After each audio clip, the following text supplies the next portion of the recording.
गुरुर्ब्रह्मा गुरुर्विष्णु गुरुर्देवो महेश्वरः साक्षात् परं ब्रह्म तस्मै श्री गुरवे नमः। नारायण नारायण नारायण नारायण।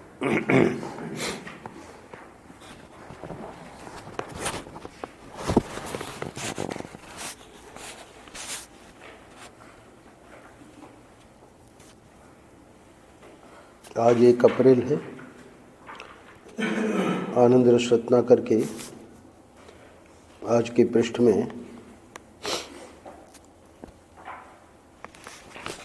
पावन प्रसंग ग्रंथ में से ये चरित लिया गया है। ज्ञाननिष्ठ श्री गणेशानंद अवधूत।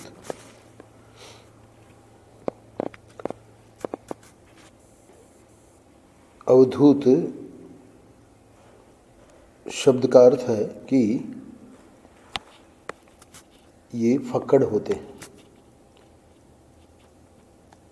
और ऐसे अवधूत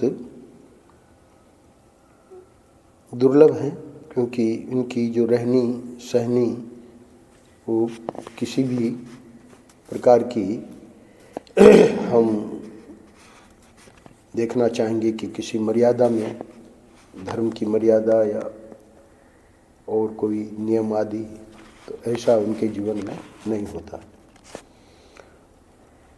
और ये जिनका चरित्र महर्षि ने लिखवाया है, इनको एक विशेषण दिया है ज्ञाननिष्ठ।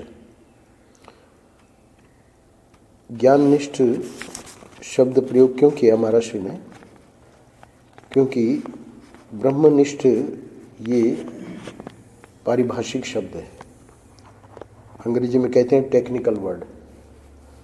तो ब्रह्मनिष्ठ महापुरुषों की जो विशेषता बताई गई है शास्त्रों में, वो आवश्यक नहीं है कि इन अवधूतों में या ज्ञाननिष्ठ जो महापुरुष हुए हैं उनमें वो लक्षण मिले हैं, ऐसा आवश्यक नहीं है।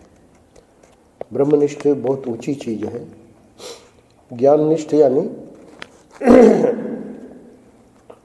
उनकी जो रहनी है, उस रहनी में ज्ञान की ही प्रधानता है। इसीलिए उनके जीवन में हम देखेंगे कि किस प्रकार महर्षि ने ये अवधूत शब्द का प्रयोग किया है। श्री गणेशानंद, इनका पूर्वाश्रम यानी जब तक अवधूत नहीं बने तब तक इनका नाम था गणेश प्रसाद रस्तोगी। ये गणेश प्रसाद रस्तोगी बड़े धार्मिक व्यक्ति थे। परिवार था, पत्नी थी, पुत्र था, माता पिता, और धानापुर में ये रहते थे। उनकी दुकान थी धानापुर में। तो महर्षि का मिलना कहाँ हुआ, महर्षि बताएंगे कि एकादशी के दिन और भी मुख्य जो त्यौहार पर्व होते थे, तो हम गंगा स्नान के लिए जब जाते थे तो धानापुर से नज़दीक है गंगा जी, महर्षि के स्थान से, जन्म स्थान से दूर है। तो महर्षि जब जाते थे तो इनको वहाँ देखते थे। इस प्रकार परिचय हुआ और भी बहुत सारी बातें बताएंगे। जो मूल प्रसंग है उसमें पढ़िएगा, पावन प्रसंग में 79, 80 और 86 यानी 8 पृष्ठों में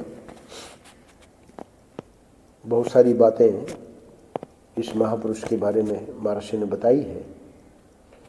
ये चरित्र जो है, इन चरित्रों के लिए कहा जाता है कि जो साधन भजन करने वाले हैं उनको पढ़ना चाहिए। महापुरुषों के जो चरित्र हैं उनको पढ़ना चाहिए, कारण कि उससे हमको प्रेरणा मिलती है। उनकी साधना को जब हम पढ़ेंगे या सुनेंगे तो हमको ये समझ में आवेगा कि अध्यात्म यात्रा में क्या क्या कठिनाइयाँ हैं और उनको कैसे कैसे महापुरुषों ने उसका समाधान किया है। इसलिए ये प्रायः कहा जाता है कि वैसे श्रीमद् भागवत आदि इसमें चरित भरे पड़े हैं भक्तों के, महापुरुषों के, और भी जितने पुराण आदि हैं, और उसके अतिरिक्त भी जो ग्रंथ लिखे गए हैं, जैसे ये पावन प्रसंग, उसमें महर्षि के लिखवाए हुए लेखों का संकलन है, और वो लेख जो हैं वो महापुरुषों से संबंधित है।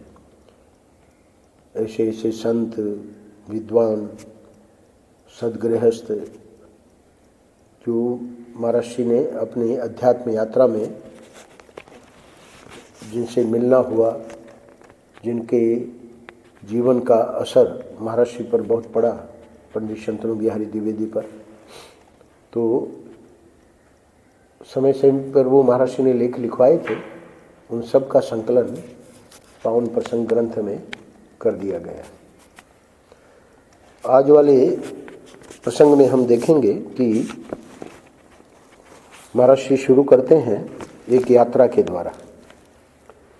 एक बार मैं हरिद्वार से वृंदावन पैदल यात्रा कर रहा था। साथ में कई का मतलब 5-7 महापुरुष महात्मा रहे होंगे, तो साथ में कई स्वस्थ, सुंदर, तगड़े साधु थे।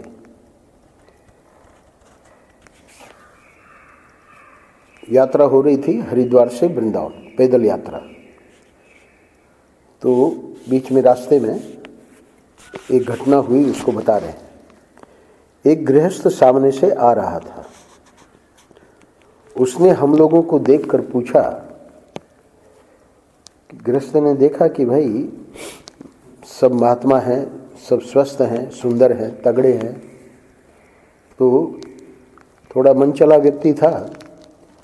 बोला कि बाबा जी, आप लोग किस खेत का गेहूं खाते हैं? तो ये जो महात्मा लोग थे उनमें ये अवधूत गणेशानंद जी भी थे, तो उन्होंने उत्तर दिया उस गृहस्थ के प्रश्न का। अवधूत गणेशानंद बोले, हम लोग बेफिक्री का गेहूं खाते हैं। उसने पूछा, आज कहाँ धावा है? अवधूत गणेशानंद ने कहा, आज तुम्हारे घर पर ही धावा है। सचमुच में उस दिन हम सब ने उसके घर ही भिक्षा की। वो गृहस्थ इतना प्रभावित हुआ उन सब महात्माओं से कि उसने अपने घर पर उन सबको भिक्षा करवाई। अब महर्षि शुरू से वर्णन करते हैं कि हमारा मिलना कहाँ हुआ। एकादशी आदि पर्वों पर मैं अपने पितामह के साथ गंगा स्नान के लिए जाया करता था। गंगा जी मेरे गांव से 2-3 मील दूर है। एक सुंदर, स्वस्थ एवं युवा पुरुष वहां गंगा स्नान के लिए आते थे। उनका नाम था गणेश प्रसाद रस्तोगी। बार बार मिलना होने लगा। धानापुर में कपड़े की दुकान पर बैठकर ज्ञान वैराग्य प्रकाश पंचदशी आदि पढ़ते थे। परम पूज्य महर्षि का जब धानापुर जाना होता था और मिलना होता था तो देखते थे कि बैठे तो हैं अपनी दुकान पे, पर कर क्या रहे हैं। ये वेदांत के ग्रंथों के नाम दिए महर्षि ने। पंचदशी, अभी आचार्य जी आए हुए हैं तो पंचदशी का 11वां प्रकरण चल रहा है। 15 अध्याय है पंचदशी में। तो कभी देखते थे कि पंचदशी पढ़ रहे हैं, कभी देखते थे कि महर्षि उनके ग्रंथ को लेकर जब देखते थे तो ये सब ज्ञान वैराग्य प्रकाश आदि यानी सब वैराग्य के और वेदांत के ग्रंथों का वो पठन पाठन करते थे। युवावस्था में ही उनके चित्त में वेदांत का संस्कार भरा हुआ था। घर में माता थी, पत्नी थी, पुत्र थे, अच्छा व्यापार था, कोई कमी नहीं थी, परंतु उनको वह सब नहीं भाता था। अब ये तो हो गई बहुत संक्षेप में उनकी मनस्थिति की चर्चा कि भले भरा पूरा परिवार था, परंतु वो स्वयं जो है उसमें अंग्रेजी में कहते हैं कि कंफर्टेबल, उनको भाता नहीं था, उनको वो सब अच्छा नहीं लगता था। ये क्यों नहीं अच्छा लगता था, अगले वाक्य में बता रहे हैं। जब उन्हें वैराग्य का आवेश होता, घर बार छोड़कर चले जाया करते। अब प्रश्न यह है कि उनके कोई गुरु है कि नहीं, गुरु थे कि नहीं, तो उसको आगे बता रहे महर्षि। उन दिनों चित्रकूट की पीली कोठी के प्रसिद्ध संत, ये महर्षि के नाम राशि हुए हैं स्वामी अखंडानंद जी महाराज, इनकी बड़ी महिमा थी। उन दिनों चित्रकूट की पीली कोठी के प्रसिद्ध संत गांव गांव में घूम घूम कर शिवोहम का डंका बजाया करते थे। गणेश प्रसाद को यह दृढ़ निश्चय हो गया कि यही सत्य सिद्धांत है। शीर्षक है ज्ञाननिष्ठ श्री गणेशानंद अवधूत। शुरू से ही इनकी रुचि ज्ञान में थी, ज्ञान के ग्रंथ पढ़ते थे वेदांत के, और महर्षि ने बताया है कि युवावस्था में ही उनके चित्त में वेदांत का संस्कार भरा हुआ था। तो अब वो जो महापुरुष जिनकी इतनी प्रसिद्धि थी, आज से करीब 80 साल पहले की बात महर्षि बता रहे हैं, 70-80 साल पहले, शिवोहम यानी हमारा जो स्वरूप है वो तो शिव है। हम जो अपने को ये शरीर मान रहे हैं, ये शरीर तो बिना शिव के शव है। शिव अगर इसमें नहीं है तो ये तो शव तुल्य है। तो इसलिए कोई ज़्यादा लंबा चौड़ा उपदेश नहीं, शिवोहम, अपने को हम शिव स्वरूप माने, न कि ये शरीर जो कि वस्तुतः बिना शिव के शव रूप ही है। तो उनकी बड़ी प्रसिद्धि थी और इनको ये निश्चय हो गया था कि यही सत्य सिद्धांत है, मैं शिव हूँ, ये सच्ची बात है, और ये जो हम अपने को शरीर आदि मान रहे हैं ये गलत है।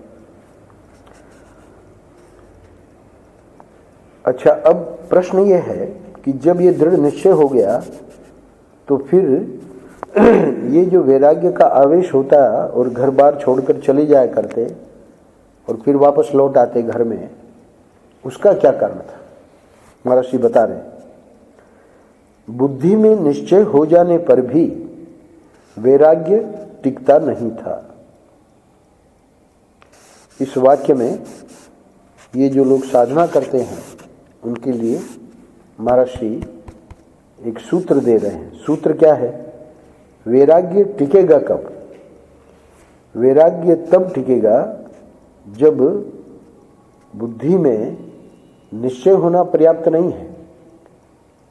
जब तक संसार की वस्तुओं में सत्यत्व बुद्धि है, संसार को हम सत्य मान रहे हैं, भले हम शिवो हम आवेश में वैराग्य के कारण घर बार छोड़ भी दें, परंतु जब तक ठाकुर जी से प्रेम नहीं होगा, जो प्रेम है उस प्रेम से स्वाभाविक है कि और जो छोटी छोटी चीज़ों में हमारा प्रेम बटा हुआ है उससे हमको धीरे धीरे उपरामता हो जाती है। ये तो सीधे वेदांत में उनके चित्त में वेदांत का संस्कार भरा हुआ था, तो ऐसा तो देखने में आया कि वो चले भी जाते थे वैराग्य के आवेश में, पर वो टिकता नहीं था वैराग्य। कभी रोते तो कभी दहाड़ने लगते। शिवोहम रोते क्यों? क्योंकि देखते थे कि वैराग्य टिक नहीं रहा है तो रोना आता। और कभी कभी जब आवेश में रहते तो दहाड़ते कि शिवोहम शिवोहम। अब परम पूज्य महाराज जी, चूंकि महाराज जी से उनका परिचय हो गया था, तो अब आगे की बात बता रहे हैं। एक बार वे यह कहकर कि पारिवारिक होना चाहिए, ई की मात्रा छूट गई है। एक बार वे यह कहकर कि पारिवारिक मोह मुझे बहुत दुख दे रहा है, मेरे समक्ष रोने लगे। देखिए, वैराग्य नहीं टिकने का कारण क्या था कि पारिवारिक मोह जो है वो नहीं छूट रहा था। तो अब वो पंडित शंतनु बिहारी द्विवेदी को बता रहे हैं, क्या बता रहे हैं कि ये पारिवारिक मोह मुझे बहुत दुख दे रहा है। और ऐसा कहकर महाराज जी कह रहे हैं कि मेरे समक्ष वो रोने लगे। अच्छा, साथ ही एक बात भी पूछी। क्या बात पूछी? इस बंधन से हमेशा के लिए छूटने की युक्ति पूछी। ये पारिवारिक मोह क्या है? यही बंधन है। तो पारिवारिक वेदांत में जैसे महाराज जी का स्वयं का जीवन हम लोगों ने देखा कि कैसा पॉइंट आया जहाँ महाराज जी ने जाके संन्यास ले लिया। यहाँ ये इनके लिए ये बहुत कठिन हो रहा था, तो कोई न कोई युक्ति होनी चाहिए जिससे ये मोह छूट जाए। तो महाराज जी ने क्या बताया वो लिख रहे हैं। मैंने विष्णु पुराण में लिखी एक युक्ति उनको बतलाई। क्या युक्ति थी वो? आगे महाराज जी स्वयं वर्णन कर रहे हैं। साधक को चाहिए कि सत्पुरुषों के आचरण की निंदा तो न करे, परंतु कुछ इस ढंग का आचरण करे कि लोग उसका अपमान करें और उसके साथ रहना पसंद न करें। इस वाक्य में दो बातें हैं। साधक को चाहिए कि सत्पुरुषों के आचरण की निंदा तो न करें। जितने सत्पुरुष हुए हैं उन्होंने जो जो आचरण किया है उसमें हमको निंदा करने का कोई अधिकार नहीं है। क्यों? क्योंकि हम सत्पुरुषों के जीवन को समझ नहीं पाएंगे। तो साधक को चाहिए कि सत्पुरुषों के आचरण की निंदा तो न करे, परंतु कुछ इस ढंग का आचरण करे। विष्णु पुराण में जो युक्ति थी वो युक्ति क्या थी कि लोग उसका अपमान करें और उसके साथ रहना पसंद न करें। यानी गणेश प्रसाद रस्तोगी अगर कोई इस प्रकार का आचरण करते हैं कि घर वाले स्वयं ही कहें कि भाई आप घर से निकलो, तो वो समझ गए और आगे क्या किया उसको बता रहे हैं। गणेश जी के मन में यह बात बैठ गई, यानी वो जो युक्ति बताई थी वो युक्ति उनको पसंद आ गई। एक घर से जिनकी रोटी खाना समाज में निंदित माना जाता था, भिक्षा ली और भोजन किया। हरिजन के घर में चले गए, वहाँ से भिक्षा ले ली। देखिए, सदगृहस्थ है, घर में बच्चे हैं, है ना, पत्नी है, माँ है, और इन्होंने, अब गांव है छोटा सा धानापुर, कोई बड़ा शहर तो है नहीं, तो 2-3 दिन में लोग कहने लगे कि वे भ्रष्ट हो गए। लोगों ने बताया घर में कि भाई ये जो गणेश प्रसाद जी है उन्होंने ऐसा ऐसा किया है। घर में प्रवेश करने पर पत्नी छिप गई और माताजी ने डांटा, अब तुम घर में मत घुसो। आगे डैश इसलिए है कि माताजी ने कहा कि भाई तुम रहोगे तो घर में कोई बच्चों के संबंध नहीं करेगा, है ना। तो इसलिए अब तुम घर में मत घुसो। अब वो जो महर्षि ने युक्ति बताई वो काम कर गई, क्योंकि हर बार तो महर्षि ने कहा कि पारिवारिक मोह मुझे बहुत दुख दे रहा है। पारिवारिक मोह कैसे कटा? जब पत्नी छिप गई, यानी पत्नी भी अब नहीं चाह रही है कि ये रहें घर में, है ना। माँ ने तो डांट के कही दिया कि अब घर में मत घुसो, तो अब इनका काम बन गया। वे मिट्टी की एक हंडिया लेकर वहाँ से निकले और आगे चलकर गणेशानंद अवधूत कहलाने लगे। तो इस प्रकार संक्षेप में महर्षि ने बताया कि ऐसा भी होता है कि पारिवारिक मोह को काटना बहुत कठिन पड़ता है, तो उसके लिए कोई न कोई युक्ति करनी पड़ती है। एक पापा रामदास करके केरल के बहुत उच्च कोटि के संत हुए हैं। हम उनके आश्रम में दक्षिण में जब थे तो 2 बार गए थे। एक बार तो 1 महीना रुके थे अज्ञातवास में, और एक बार फिर गए। पापा रामदास तो गुजर गए शायद 1960 में। उनकी शिष्या कृष्णाबाई, बहुत ही अद्भुत आश्रम है केरल में, आनंद आश्रम नाम है।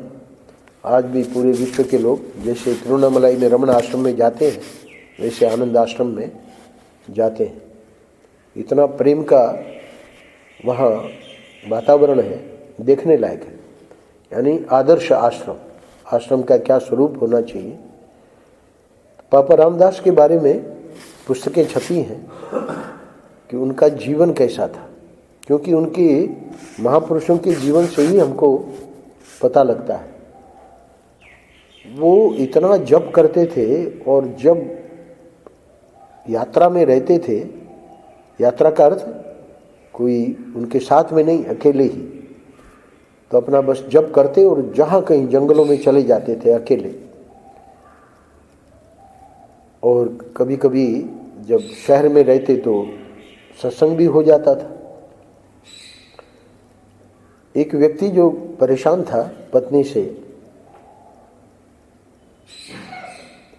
और पापा रामदास को जब उसने देखा तो उसको लगा कि घर छोड़ के इनके साथ रहने में हमारा कल्याण है। तो उनके जीवनी में ये बात आई है। वो आया और कहा कि हम आपके साथ सेवा में रहेंगे। पापा रामदास ने कुछ नहीं कहा, वो अपना जप करते रहते थे, उनके साथ हो लिया। अब वो तो महाराज जंगलों में चले जाते थे, वहाँ कोई बगल में पहाड़ था, तो शाम को 3-4 बजे ये इनके साथ हो लिया घर छोड़ के। वैराग्य का समझ लो आवेश या जो भी है ना, घर में दिक्कत थी, तो उसको लगा कि यही जीवन बढ़िया है, इनके साथ भिक्षा भी मिल जाएगी और अपना साधन भजन करेंगे। अब वो 3-4 बजे उस पहाड़ी पे चढ़ने लगे पापा रामदास। तो ये तो घर छोड़ ही आया था, उनके साथ चढ़ तो गया पहाड़ी पे, सोचा कि वापस आ जाएंगे उतर के। उनको तो उतरना था नहीं, रात का समय हो गया। अब रात का समय हो गया, सुनसान जंगल। अब वो पापा रामदास एक पेड़ के नीचे अपना बैठ गए और भजन करने लगे। अब इसने कहा भी कि भाई वापस चलो, तो वो चुप रहे, वो अपना भजन करते रहे। अब इसको समझ में नहीं आया, क्योंकि अकेले भी जाने में डर लगे, वापस लौटने में तो कोई रास्ता ही नहीं था। तो वहीं पेड़ के नीचे लेट गया पापा रामदास के बगल में। तो वर्णन आया है, पापा रामदास ने वर्णन किया है कि जैसे ही कोई खड़का होता कहीं पर भी जंगल में, तुरंत वो जागता, हाँ ऐसे करके, कि कहीं शेर ना आ गया हो। यानी पूरी रात उसको बितानी मुश्किल हो गई। तो पापा रामदास अपने आनंद में भजन कर रहे थे, उनको किसी की परवाह नहीं। सुबह हुई, उठा और उठ के सीधे घर लौट गया। तो ये जो युक्ति है ना, यहाँ तो एक सामान्य घटना बताई पापा रामदास के जीवन की, कि कैसे व्यक्ति सोचता है कि ये इतना सरल मार्ग है ना, पर इनके हृदय में वैराग्य था। बस ये इतना ही नहीं पता था कि ये जो घर का मोह है इसको कैसे काटा जाए। तो उसकी जैसे ही युक्ति मिली और ये अपना हंडिया लेके घर छोड़ दिया। अब आगे का वर्णन इनका जो है ये संक्षेप में 3-4 पैराग्राफ में है। महाराज जी कह रहे हैं कि जब मैं वृंदावन रहने लगा तो वे आकर मेरे पास रहने लगे। यानी महाराज जी ने संन्यास लिया और 42 में संन्यास हुआ। 42 में संन्यास होने के पूर्व उड़िया बाबा जी महाराज से संबंध तो हो ही गया था। तो बाबा कभी रामघाट रहते थे, कभी कर्णवास रहते थे, कभी वृंदावन आते थे।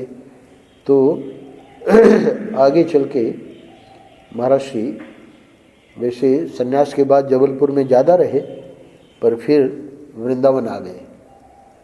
तो महाराज जी कह रहे हैं कि जब मैं वृंदावन रहने लगा तो वे आकर मेरे पास रहने लगे, क्योंकि उड़िया बाबा जी महाराज के भक्त थे जेके परिवार। तो जेके परिवार वालों ने ये 2 मंदिर बनवाए और बाद में दोनों मंदिरों के सामने जो स्थान है वो उड़िया बाबा के लिए बनवाया। उड़िया बाबा तो वहाँ नहीं रहे, महाराज जी ही वहाँ रहे, जहाँ आजकल श्रवणानंद जी रहते हैं। और परम पूज्य महाराज जी बम्बई वगैरह जाते थे और भी पूरे भारत में घूमना होता था, जगह जगह पर सत्संग होता था। पर वृंदावन जब रहने लगे महाराज जी तो ये भी आ गए वहीं पर, गणेशानंद अवधूत। एक बार वे मुझसे कहने लगे, देवी भागवत में शंकर जी कहते हैं कि हे पार्वती, तमोगुणी लोग यहाँ तीर्थ है, यहाँ वहाँ तीर्थ है, इस प्रकार की भ्रांति से भटकते रहते हैं। तीर्थ तो केवल अपना आत्मा है, उसको वे पहचानते नहीं। तो देवी भागवत का एक श्लोक है, इदम तीर्थम ब्राह्मणते तामसा जनाः आत्म तीर्थम न जानाति। तो पार्वती को शंकर जी वहाँ उपदेश कर रहे हैं देवी भागवत में। तो इन्होंने ये श्लोक रट लिया और श्लोक रट के, क्योंकि वेदांत के संस्कार थे ही और ये इनको बहुत पसंद आया, तो महाराज जी को कहा, इन्होंने क्या कहा कि देवी भागवत में शंकर जी कहते हैं कि हे पार्वती, तमोगुणी लोग यहाँ तीर्थ है, वहाँ तीर्थ है, इस प्रकार की भ्रांति से भटकते रहते हैं।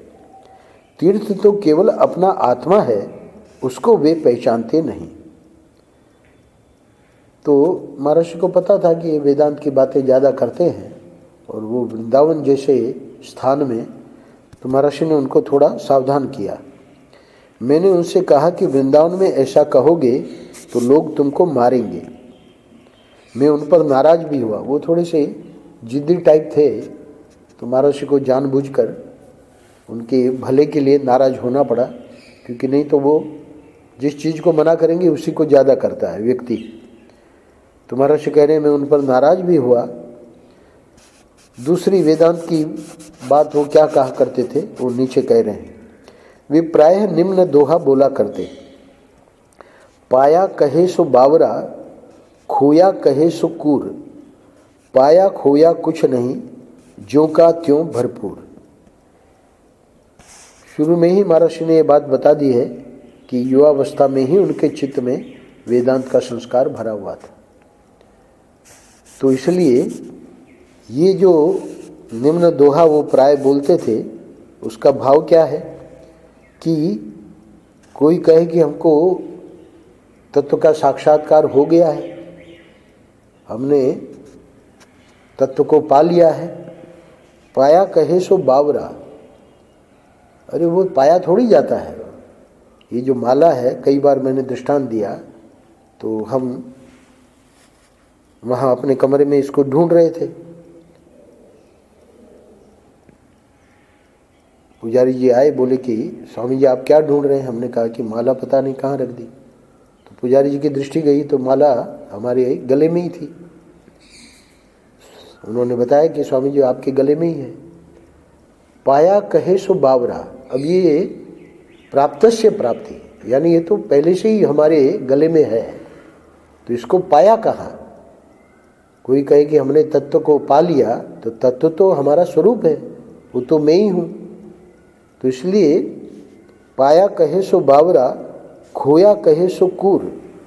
कोई कहे कि भाई तत्व पता नहीं क्या है, कहाँ है, उसको ढूंढे हम, है ना? वो भी कूर कहो बावरा कहो एक ही बात है। पाया खोया कुछ नहीं, ज्यों का त्यों भरपूर। ये तत्व की विशेषता है कि महात्मा जो सद्गुरु हैं वो लखाते हैं कि वो तुम्हारा ही स्वरूप है। पाया खोया कुछ नहीं, ज्यों का त्यों भरपूर। अब ये तो कुछ बातें उनके बारे में बता दी। अंत में बता रहे हैं, विरक्त लोग उनका बहुत आदर करते थे। क्यों? बस वो हंडिया और कोई परिग्रह नहीं। उनकी निष्ठा अद्वैत वेदांत में अत्यंत दृढ़ थी। उनके मन में जाति पाति का कोई भेद नहीं था। वे स्वतंत्र और स्वावलंबी रहे। अगले पैराग्राफ में महर्षि एक विशेष बात बता रहे हैं उनके जीवन की। स्वतंत्र थे, स्वावलंबी थे। 85 वर्ष की उम्र तक उन्होंने कोई शिष्य नहीं बनाया, कोई कुटिया नहीं बनाई, कोई धन नहीं रखा। रमणानंद जी का जीवन हम लोगों ने देखा। अभी तो उनकी आयु इतनी नहीं है। जैसे जैसे बुढ़ापा आता है ना, व्यक्ति व्यवस्था हो जाती है कि भाई कोई शिष्य रहे, कोई सेवा में रहे। पर ठाकुर जी की कृपा थी, स्वतंत्र और स्वावलंबी रहे। 85 वर्ष की उम्र तक उन्होंने कोई शिष्य नहीं बनाया, कोई कुटिया नहीं बनाई, कोई धन नहीं रखा। अपना सब काम स्वयं करते थे। वे मृत्यु पर्यंत यही बोलते रहे, दृश्य कहाँ है? दृश्य का अस्तित्व है नहीं। 2 विभाग करते हैं। ये पूरा सब दृश्य है, उसमें शरीर भी दृश्य है और दृष्टा यानी देखने वाला। तो पूरा का पूरा संसार को 2 ही शब्दों में कह सकते हैं, दृष्टा और दृश्य। तो जैसे स्वप्न में जब हम सो गए तो स्वप्न में दृश्य दिखा, उस दृश्य में हमने गोविंदानंद को भी देखा। गोविंदानंद तो बिस्तर में सोया है, पर स्वप्न का गोविंदानंद है ना। और जो भी दृश्य, उस दृश्य का क्या हुआ? जब हम जगे, दृश्य का अस्तित्व थोड़ी था, वो तो प्रतीति मात्र थी, बिना हुए हुए दिखा, था कुछ नहीं। इसी प्रकार ये तो दृष्टांत है, स्वप्न। वेदांत कहता है कि ये जो जागृत में दृश्य है, ये जो जगत और ये जो शरीर, ये अनंत कोटि ब्रह्मांड, ये है नहीं। है नहीं का मतलब, जब तत्व में हम जागेंगे, जब हम अपने स्वरूप को जानेंगे, तो वो स्वरूप जो है हमारा, उस स्वरूप की दृष्टि से ये दृश्य भी बिना हुए हुए भास रहा है। इस वाक्य को महर्षि बहुत बार बोलते थे, ये सब बिना हुए हुए भास रहा है। तो जो बिना हुए हुए भास रहा है उसको हम सत्य मान के इतने दुखी हो जाते हैं, इसकी जरूरत ही नहीं है। अब देखिए वहाँ स्वप्न में हम दुखी हो जाते हैं। क्यों दुखी हो जाते हैं? क्योंकि हमको पता नहीं है कि ये स्वप्न है। तो ऐसे ही क्योंकि सच्चाई का हमको पता नहीं है ना, इसी को कहते हैं। क्या कहा उन्होंने? कहा कि पारिवारिक मोह मुझे बहुत दुख दे रहा है। मेरे समक्ष रोने लगे। तो पारिवारिक मोह क्या है? कहाँ छूट रहा था? नहीं छूट पा रहा था। घर छोड़ के चले जाते, फिर आ जाते। अंत में महर्षि ने जब युक्ति बताई, अब वही महापुरुष, देखिए उनका जीवन, यानी ये तो मैंने संक्षेप में यहाँ लिया है, वहाँ विस्तार में पढ़िएगा। तो कह रहे हैं महर्षि कि वे मृत्यु पर्यंत यही बोलते रहे, दृश्य कहाँ है, दृश्य का अस्तित्व तो नहीं है। इसीलिए ज्ञाननिष्ठ श्री गणेशानंद अवधूत, यानी इनके हृदय में एक निश्चय हो गया है कि ये है नहीं। जैसे हम टीवी देखते हैं, सिनेमा देखते हैं, तो हमको पता है कि वो सब सच्चा नहीं है। तो देखते हुए, ऐसा नहीं कि देखने के बाद पता लगता है, जब देख रहे होते हैं उसी समय पता है कि वो सच्चा नहीं है। इसी प्रकार जो ज्ञाननिष्ठ महापुरुष होते हैं, उनको पता है कि ये दृश्य है नहीं, ये शरीर, ये जो पूरा जगत, ये प्रतीति मात्र है। इसको सत्य मान के जो हम सुखी दुखी होते हैं, है ना, वो ऐसे अवधूतों के जीवन में वो नहीं होता। मृत्यु पर्यंत यही बोलते रहे, दृश्य कहाँ है, यानी दृश्य का अस्तित्व नहीं है, ये बिना हुए वे भास रहा है। देह कहाँ है, सिर्फ दृश्य का निषेध करें वो गलत है। देह को हम सच्चा मान रहे हैं, देह के लिए हम सब खाना पीना, है ना, अपनी सेवा, अपना बैंक बैलेंस, दृश्य भी नहीं है, देह भी नहीं, क्योंकि देह भी दृश्य है। इसलिए महर्षि लिखने में, क्योंकि लिखवाया हुआ लेख है, बहुत सावधान है। दृश्य कहाँ है, देह कहाँ है, यानी दोनों का अस्तित्व नहीं है। शरीर में रोग एवं अशक्ति आ जाने पर भी यही कहते शिवोहम। जैसे जैसे रोग और अशक्ति आती है, वैसे वैसे व्यक्ति, है ना, रोग हावी हो जाता है, फिर वो जाता है जगह जगह, भाई डॉक्टर लोग कैसे भी करके इसको, शरीर को बचा ले। वो क्या है, वो वैराग्य की कमी। किसी ने पूछा, आपके शरीर का अंतिम संस्कार कैसे किया जाए? उन्होंने कह दिया, संस्कार विकार कुछ नहीं, शिवोहम। यानी ऊपर ही कह दिया कि देह कहाँ है ना, तो उसका फिर संस्कार विकार जो है, नाम रूप टूट गए, तत्व तो तत्व है ही, यानी उनका शरीर छूट गया, तत्व तो तत्व है ही। श्री राम जय जय राम।